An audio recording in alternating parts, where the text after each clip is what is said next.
Bonjour et bienvenue dans cette deuxième partie de la leçon sur les systèmes de deux équations à deux inconnus. Dans cette vidéo, nous allons vous présenter, le professeur Malin et moi, la correction de l'exercice de mise en application de type brevet qui vous a été présenté dans la vidéo précédente.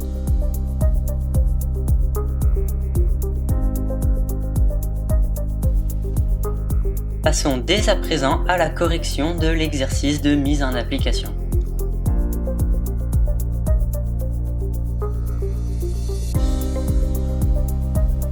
Après avoir vu cette vidéo, vous serez capable de résoudre n'importe quel système d'équations par combinaison et également par substitution. Vous allez également être capable de résoudre tous les systèmes d'équations par la méthode graphique. Passons à la lecture de l'énoncé. Question numéro 1. Résoudre par combinaison le système ci-dessus. Question numéro 2. Résoudre graphiquement le système ci-dessus. Commençons l'exercice par la résolution de la question numéro 1. Résoudre par combinaison le système suivant. 5x moins 3y égale moins 1 et 3x plus y égale 5. Pour résoudre ce système d'équations, nous allons procéder en nommant chaque équation et nous allons nommer la première équation L1 et la deuxième équation L2. Nous allons également utiliser la même recette de cuisine que pour la leçon. Passons à l'étape numéro 1. On élimine une variable en multipliant une ou les deux équations par un coefficient choisi de façon à ce que le facteur devant la variable à éliminer soit le même dans les deux équations. Alors ici, qu'est-ce que ça veut dire? Eh bien, ça veut dire que quand on a une équation comme celle-ci, eh bien, on veut soit éliminer les x, soit éliminer les y. Et pour éliminer les x, par exemple, eh bien, il faudrait que les facteurs qu'il y a devant les x, eh bien, ce soient les mêmes. Ici, on a un 5 en haut et on a un 3 en bas. Donc, nous n'avons pas les mêmes facteurs devant les x. Eh bien, si l'on veut éliminer l'inconnu x dans une des deux équations, eh bien, on doit obtenir le même coefficient devant les x dans les deux équations. Et puis, pareil, si jamais on ne veut pas éliminer les x mais que l'on souhaite éliminer le y, eh bien devant ces y, eh bien nous devons obtenir le même coefficient dans les deux équations. Donc ici on voit qu'on a un 3 devant un y, devant le y de la première équation, puis on n'a rien du tout, c'est-à-dire un 1. Rien du tout, ça veut dire 1. Donc on a un 1 dans la deuxième équation et on a un 3 dans la première équation. Et bien ici par exemple nous remarquons que il est très difficile de trouver un coefficient en commun entre les deux équations pour éliminer le x, puisque un facteur commun entre 5 et 3 est plus difficile à trouver qu'un facteur commun entre 3 et 1. Nous remarquons donc ici que si nous voulons le même coefficient dans les deux équations, devant le y, eh bien nous allons devoir multiplier par 3 la deuxième équation pour avoir un 3 devant le y. Eh bien c'est ce que nous allons faire. Donc l'équation L1 eh bien, va devenir L1, donc on ne la touche pas. Et l'équation L2 va devenir 3 fois L2. Donc on va multiplier par 3 eh bien, le premier membre, donc on multiplie par 3 tout le premier membre. Et aussi, attention, on multiplie par 3 le deuxième membre de l'équation. Faites bien attention que lorsque vous multipliez par 3 une équation, eh bien, attention à multiplier par 3 toute l'équation. Donc c'est-à-dire tous les termes de l'équation. Ici, on doit multiplier par 3 en facteurs, pour pouvoir n'oublier personne à l'intérieur de l'équation. Donc on voit qu'on va devoir faire une distributivité. On va devoir multiplier par 3 sur le premier terme, sur les x, et aussi sur les y. Donc allons-y, on multiplie par 3 sur les x, donc 3 fois 3x, eh bien c'est égal à 9x. Et puis de l'autre côté, 3 fois y, eh bien c'est égal à 3y. Et bien maintenant, comme on a fini notre distributivité, on supprime la parenthèse, et puis on multiplie par 3 dans le membre de droite aussi, donc 3 fois 5, eh bien c'est égal à 15. Et voilà, donc on a transformé notre équation L2 en 3 fois L2. Passons à l'étape numéro 2. Si les deux coefficients que nous avons trouvés devant le y par exemple, ici, sont de signes opposés, par exemple 2x ou moins 2x, si l'on voulait faire avec les x, eh bien alors on doit additionner les deux équations membre à membre. Ce qui veut dire que ici, par exemple 2x moins 2x, eh bien ce sera égal à 0. Donc en fait, comme on additionne, eh bien ça sera 2x plus moins 2x, eh bien ce sera égal à 0, ça s'annulera. Donc on aura supprimé les x. Et si par exemple les coefficients sont de même signe, c'est-à-dire par exemple pour les x, si on avait eu le même coefficient devant les x, eh bien on aurait eu 2x et 2x dans l'autre équation. Eh bien si l'on veut éliminer les x, eh bien on doit soustraire les deux équations ensemble. Donc 2x moins 2x, ça fera 0. Ici, recopions l'équation, et puis on laisse de la place parce qu'on va en avoir besoin. Et donc ici, on voit qu'on a des coefficients de signes opposés. Donc on a un moins 3y et un plus 3y. Puisqu'ils sont de signes opposés, pour pouvoir faire disparaître les y, eh bien on doit additionner. Donc on aura un moins 3y plus 3y, eh bien ce sera égal à 0. Eh bien allons-y, on va prendre l'équation L2, eh bien on la laisse tranquille. Et par contre, l'équation L1, on va la transformer en L1 plus L2. Et bien c'est parti. Faisons L1 plus L2. Et bien on garde L1, et puis on fait plus L2 d'un côté. Et on fait, attention aussi, plus L2 dans le membre de droite aussi. Et voilà, on a fait L1 plus L2. Maintenant, on n'a plus qu'à réduire cette équation. Faites attention à prêter une attention toute particulière lorsque vous avez une parenthèse à retirer. Ici, vous voyez que nous avons mis une parenthèse en rouge. Et souvenez-vous que lorsque l'on a un moins devant une parenthèse et que l'on souhaite supprimer cette parenthèse, eh bien on supprime la parenthèse avec son moins et on change le signe de tous les termes à l'intérieur de la parenthèse. Ici, nous avons un signe plus devant la parenthèse. Et lorsqu'on a un signe plus devant une parenthèse, eh bien on peut supprimer cette parenthèse sans aucune incidence sur le calcul. Et voilà, donc on a supprimé cette parenthèse. Et maintenant on voit que l'on a un plus 3y et un moins 3y. Bien ici ça s'annule, hein. Plus 3y moins 3y égale 0. Ils s'en vont.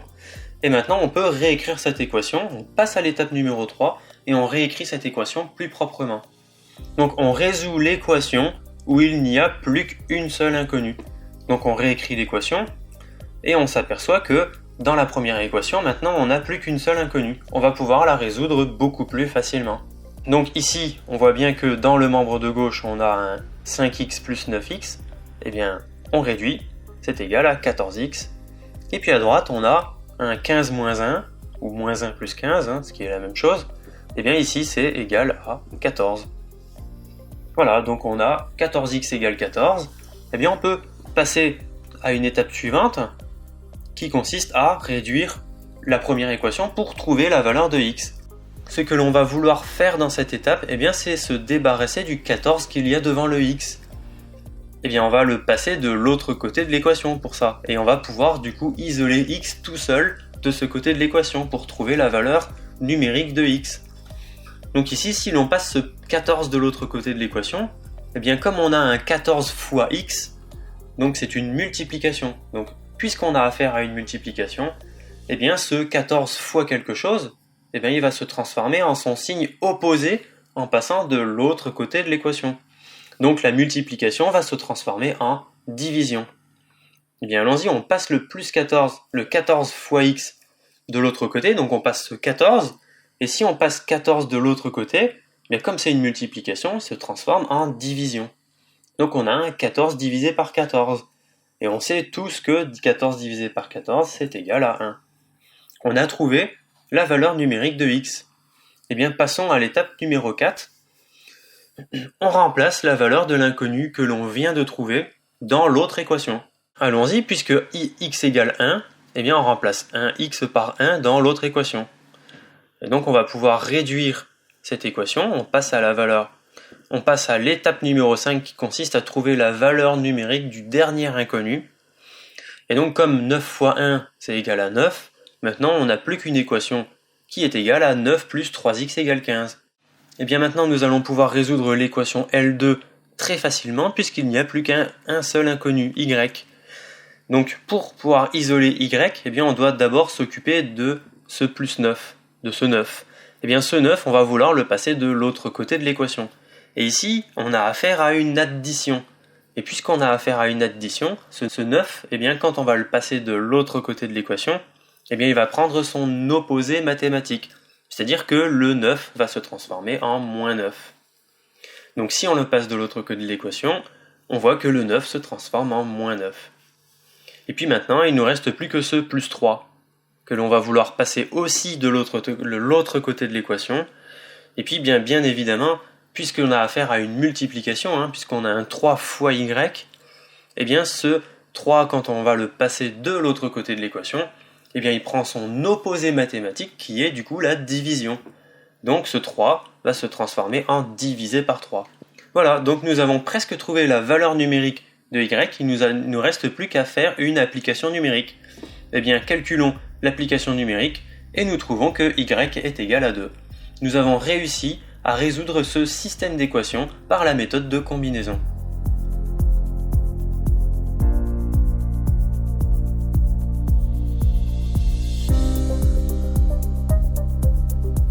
Avant de passer à la question numéro 2, j'aimerais vous proposer un petit bonus. Dans cet exercice, nous ne vous demandons pas de résoudre ce système d'équations par substitution, mais j'aimerais justement résoudre ce système d'équations par cette méthode pour que vous puissiez bien comparer les deux, et aussi pour que vous puissiez vous entraîner à la résolution par la méthode de substitution. Et bien donc résolvons ce système d'équations avec cette méthode. Et donc nous utilisons aussi également la petite recette de la leçon. Donc passons à la première étape de cette résolution. Donc première étape, on choisit l'équation la plus simple pour exprimer une variable en fonction de l'autre. L'équation la plus simple, eh bien c'est la deuxième, puisqu'il n'y a pas de coefficient devant le y. Donc en fait c'est très facile. On voit que on peut passer ce 3x de l'autre côté de l'équation, qui va se transformer en moins 3x, et donc on a alors un y égale 5 moins 3x. Bien maintenant on peut passer directement à l'étape numéro 2. On remplace la variable que l'on vient de trouver dans l'autre équation. Puisque y est égal à 5 moins 3x, eh bien on remplace y par 5 moins 3x dans la première équation. Et maintenant on n'a plus qu'à développer puis réduire cette équation. Donc on passe à l'étape numéro 3, on résout l'équation où il n'y a plus qu'une seule inconnue. C'est parti. On n'a plus qu'à développer ce produit que l'on a à l'intérieur de notre première équation. Eh bien on va faire une distributivité, on va multiplier par 3 d'un côté et de l'autre. Eh bien c'est parti, passons ce moins 3, attention, moins 3, on passe ce moins 3 et on multiplie moins 3 fois 5. C'est égal à moins 15. Et donc ce moins 3 va aussi se multiplier par moins 3x, donc moins 3 fois moins 3x, vous devez savoir que moins fois moins, ça fait plus. Donc moins 3 fois moins 3x, eh bien c'est égal à plus 9x. Et on peut retirer la parenthèse, et on a fini cette distributivité. On peut passer directement à l'étape numéro 4, donc ici on voit que l'on a des x que l'on va pouvoir additionner, et on sait donc que 9 plus 5, eh bien c'est égal à 14x. Bien, on va pouvoir avoir alors une équation qui nous dit que 14x moins 15 est égal à moins 1. Et on peut résoudre cette équation très facilement, puisque maintenant on n'a plus qu'une seule inconnue, et c'est une équation très simple. On va pouvoir passer ce moins 15 de l'autre côté de l'équation. Et comme on a affaire à une soustraction, quand on passe ce moins 15 de l'autre côté de l'équation, eh bien il va prendre son opposé mathématique. C'est-à-dire que le moins 15 eh bien, va se transformer en plus 15. Eh bien on passe ce 15 de l'autre côté, et puis le moins se transforme en plus. Donc le moins 15 se transforme en plus 15.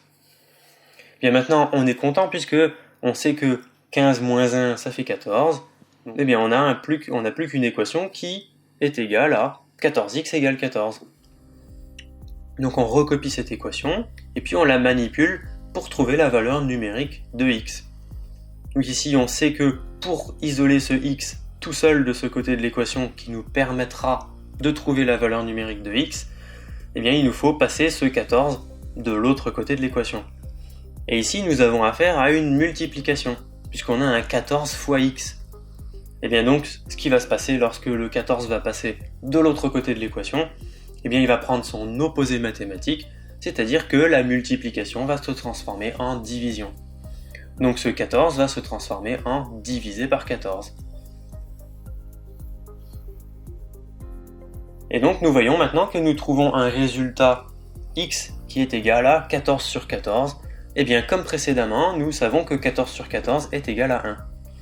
Nous avons trouvé la valeur numérique de x et nous pouvons donc passer à l'étape numéro 4 qui consiste à remplacer la valeur numérique de l'inconnu que nous avons trouvé précédemment dans l'autre équation.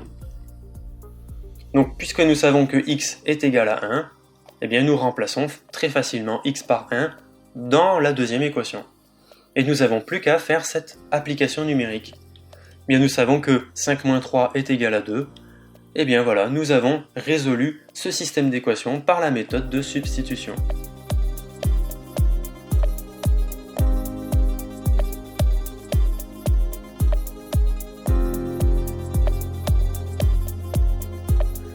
Nous pouvons maintenant passer à la résolution de la question numéro 2.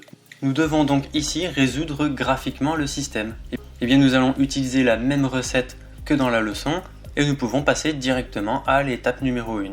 On exprime dans chaque équation la lettre y en fonction de x, ce qui nous donnera donc le système d'équations suivant: y égale une fonction f de x et y égale une autre fonction g de x. Et donc si nous transformons ce système d'équations et que nous écrivons y en fonction de x, voici le système d'équations transformé. Pour la deuxième équation, vous vous souvenez que nous avons déjà transformé cette équation dans la question précédente, puisque nous avions déjà passé ce 3x de l'autre côté de l'équation qui se transforme en moins 3x, et donc nous avons un y égale 5 moins 3x. Pour la première équation, il est vrai que la méthode est un petit peu plus difficile pour obtenir y en fonction de x. Donc nous allons ici énumérer les étapes de transformation de cette équation. Donc nous allons retourner plus haut et nous allons passer dans le système d'équations plus haut 5x de l'autre côté de l'équation. Puisque nous voulons isoler y tout seul de ce côté de l'équation. Nous allons d'abord nous occuper de ce 5x que nous allons passer de l'autre côté de l'équation. Et donc ici nous avons affaire à une addition, donc en réalité plutôt une soustraction. Et donc puisque c'est une soustraction, quand nous allons passer ce 5x de l'autre côté de l'équation, il va prendre son opposé mathématique. Ça veut dire que le 5x va se transformer en moins 5x. Donc c'est parti, on passe ce 5x de l'autre côté de l'équation et il se transforme en moins 5x. Et maintenant nous n'avons plus qu'à passer ce moins 3 de l'autre côté de l'équation, et puis ici nous avons affaire à une multiplication, puisque nous avons un moins 3 fois y. Et donc puisque c'est une multiplication, si l'on passe ce moins 3 de l'autre côté, il va se transformer en son opposé, c'est-à-dire que la multiplication va se transformer en division. On passe le moins 3 de l'autre côté et il se transforme en division. Et voilà, nous avons exprimé y en fonction de x, et maintenant nous pouvons manipuler cette fraction pour pouvoir la diviser en plusieurs parties. Donc ici, si nous la séparons en deux, nous allons avoir alors un moins 1 sur moins 3 plus moins 5x sur moins 3. Et donc ici, nous voyons que nous avons un moins sur moins divisé par moins, ça se compense. On peut donc ici simplifier les moins en haut et en bas, et on trouve donc un y égale 1 tiers plus 5 tiers de x. Voilà, donc nous pouvons passer à l'étape numéro 2, et donc ici on obtient donc deux fonctions affines qui sont associées au système, qui nous dit que ax associe f de x égale ax plus b, et qui ax associe g de x égale a'x plus b'. Et nous allons manipuler ces deux équations pour les transformer en fonctions affines. Et donc voilà, donc nous avons gardé exactement les mêmes équations, sauf que nous les avons transformées en f de x égale une fonction affine et g de x égale une autre fonction affine. Puisque nous avons affaire à des fonctions affines, nous pouvons donc les tracer dans un graphique. Donc on trace ces deux fonctions affines dans le même repère. Et donc voici le repère des deux fonctions affines. Puisque f de x a un coefficient directeur qui est égal à 5 tiers devant le x, donc c'est un coefficient directeur positif, et donc il correspond bien à la droite bleue, qui est la droite qui a une pente positive. Et par contre, on peut voir que g de x, qui a un coefficient directeur négatif, moins 3 devant le x, il doit avoir une pente qui est descendante. eh bien c'est ce qui correspond bien à la courbe verte. Donc la courbe verte, c'est la courbe de la fonction affine g de x. Donc voilà, donc on a deux courbes qui se croisent en une intersection que l'on peut noter i. Eh bien, on va pouvoir lire les coordonnées de cette intersection. Donc en abscisse, on a bien du x, et en ordonnée, on a du y. Donc si on lit en abscisse, eh bien on a un 1, donc x égale 1. Et si on lit en ordonnée, eh bien i a une coordonnée y qui est égale à 2. Et donc on peut passer à l'étape numéro 4 qui nous donne les coordonnées de i, qui sont donc i qui a les coordonnées 1 et 2, et ce sont en réalité les coordonnées de l'intersection des deux droites qui nous donnent donc la solution de ce système d'équations. On a trouvé x qui est égal à 1 et y égale 2. Donc nous avons résolu ce système d'équations par la méthode graphique.